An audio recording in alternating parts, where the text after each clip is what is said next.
इकरामुल्लाह वज़ीरिस्तानी जुनूबी वज़ीरिस्तान वाना से, मुफ्ती साहब मैंने कई लोगों से सुना है कि अनार के दानों में से एक दाना जन्नत का है, क्या ये बात कहना सही है? नहीं, ये बात बिल्कुल बेअसल है, इसकी कोई हकीकत नहीं है कि इसमें कोई दाना नहीं, ये किसी हदीस से साबित है। बस वो किसी को अगर ये हो सकता है कि किसी ने आपको अनार छीलने के लिए दिया है और उसको पता है कि आधा ये खुद खा जाएगा, तो इस तरह की बातें फिर लोग करते हैं कि भाई इसमें एक दाना जन्नत का है, लिहाजा सारा मुझे खिलाओ ताकि वो जन्नत वाला मैं भी खा लूँ।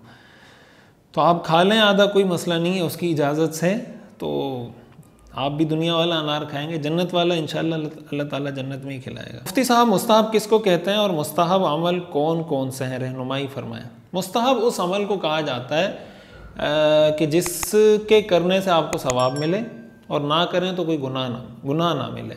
रसूलुल्लाह सल्लल्लाहु अलैहि वसल्लम की किसी, जिसको तकरीर कहा जाता है, तकरीर का मतलब ये कि आपके सामने कोई काम किया गया लेकिन आपने मना नहीं किया, या सुन्नत गैर मुअक्कदा जिसको कहते हैं, सुन्नत गैर मुअक्कदा को आप मुस्तहब भी कह सकते हैं, या वो किसी सहाबी का अमल है, किसी सहाबी से साबित है, या उसके बारे में कोई फजीलत साबित है कि अगर कोई ये काम कर लेगा तो उसको इतनी नेकियां मिल जाएंगी, ये काम कर लेगा तो उसको इतनी नेकियां मिल जाएगी।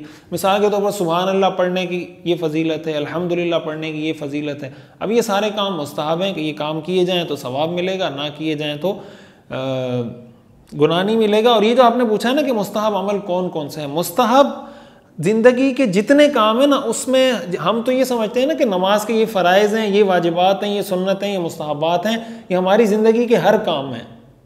मिसाल के तौर पर आप एक शौहर हैं, तो शौहर होने की हैसियत से कुछ चीज़ें आप पर फ़र्ज़ हैं, कुछ वाजिब हैं, कुछ सुन्नत हैं, कुछ मुस्तहब हैं, कुछ जायज़ हैं, कुछ नाजायज़ हैं। एक बीवी हैं आप, तो बीवी होने की हैसियत से कुछ चीज़ें आप पर फ़र्ज़ हैं, कुछ वाजिब हैं, कुछ सुन्नत हैं, कुछ मुस्तहब हैं, कुछ जायज़ हैं, कुछ नाजायज़ हैं। आप एक बेटे हैं तो आपके लिए ये हुक्म है, आप एक वालिद हैं तो ये हुक्म है, आप कारोबार कर रहे हैं तो ये हुक्म है, आप जॉब कर रहे हैं तो जॉब में कुछ चीज़ें फ़र्ज़, कुछ वाजिब, कुछ सुन्नत, कुछ मुस्तहब, कुछ जायज़, कुछ नाजायज़। ये सुन्नत मुस्तहब का ताल्लुक से फ़र्ज़ और ज़िक्र अज़कार और तिलावत के साथ नहीं है, ये ज़िंदगी के हर शोबे में, और ये हमें समझना चाहिए। तो जहाँ हम नमाज, रोज़ा, हज, ज़कात, तिलावत, ज़िक्र अज़कार की सुन्नत और मुस्तहबात की पाबंदी और एहतमाम कर रहे होते हैं, अपनी ज़िंदगी के सारे कामों की सुन्नत, मुस्तहबात, फ़राइज़ और वाजिबात का एहतमाम करना चाहिए। मोहम्मद जुल्फ़िकार नासिर डीजी खान से, फ़रीक़ अव्वल सब्ज़ी मंडी से सब्ज़ी ख़रीदता है मार्केट में फ़रोख्त करने के लिए, फ़रीक़ दोम फ़रीक़ अव्वल को पैसे अदा करता है, यानी फ़रीक़ दोम की इन्वेस्टमेंट है और फ़रीक़ अव्वल जो है वो काम कर रहा है। फ़रीक़ दोम इन्वेस्टर है और जो फ़रीक़ अव्वल है वो समझें वर्कर है, वो काम कर रहा है। पार्टनर तो हम इसको नहीं कहेंगे बज़ाहिर, इसलिए कि मुझे मुज़ारबत की सूरत लग रही है।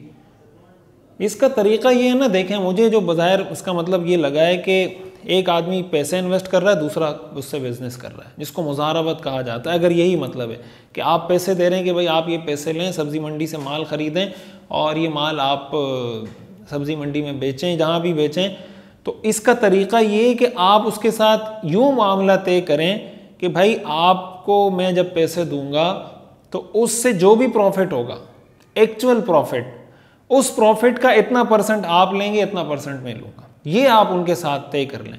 ये भी आप तय कर सकते हैं कि भाई एक नग में जितना फ़ायदा होगा उसका इतने % आप लेंगे, इतने % मैं लूँगा। ये आप नहीं कर सकते कि पर नग आपने मुझे इतना प्रॉफिट देना है। ये तो इसका मतलब मुतय्यन कर दिया ना। मिसाल के तौर पर 100 नग हैं और 100 नग में आपने उसको कह दिया है कि आपने मुझे फ़ी नग 100 रुपये प्रॉफिट देना है, तो इसका मतलब सीधा सीधा ये कि आपने उसको कहा है कि मुझे 10,000 प्रॉफिट देना है आपने, तो ये तो फिक्स हो गया, फिक्स जायज़ नहीं है। आप ये कहें कि जो एक्चुअल प्रॉफिट होगा उसका इतना % आप ले लेना, इतना % मैं ले लूँगा। अगर ये मुज़ारबत की सूरत है और पार्टनरशिप है तो पार्टनरशिप में भी आप ऐसे करें। मसलन अगर उसमें उसकी भी इन्वेस्टमेंट है, आपकी भी इन्वेस्टमेंट है, तो ये पार्टनरशिप होगी। और अगर इन्वेस्टमेंट वन साइडेड है और दूसरा आदमी सिर्फ काम कर रहा है, उसकी इन्वेस्टमेंट नहीं है, तो ये मुज़ारबत हो जाएगी।